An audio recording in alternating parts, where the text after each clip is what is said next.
महापालिकेचा भोंगळ कारभार समोर आलेला आहे। महायुती सरकारचीच 1 कोटी पाणी बिलाची थकबाकी आहे आणि 2 ते 3 महिन्यांचं बिल थकलं तर बृहन्मुंबई महापालिकेकडून सर्वसामान्यांचं पाणी बंद केलं जातं। मात्र मुख्यमंत्री आणि मंत्र्यांच्या शासकीय निवासस्थानांवर एकूण 95,12,236 रुपयांचं पाणी बिल थकीत आहे आणि मुंबई पालिकेने यावर कोणतीच कारवाई केली नाहीये।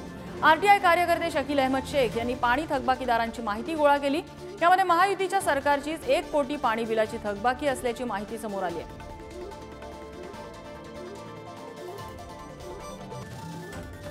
तर वर्षा निवासस्थानाची 19,69,000 थकबाकी आहे। नंदनवन त्याची 18,48,000 थकबाकी। मुक्तागिरी जो उदय सामंत यांचा बंगला आहे त्याची 6,83,000 पाणी बिलाची थकबाकी आहे। तर पर्णकुटी मुनगंटीवारांचा बंगला 6,52,000, चित्रकूट 5,19,000, देवगिरी अजित पवारांचा बंगला 4,38,000,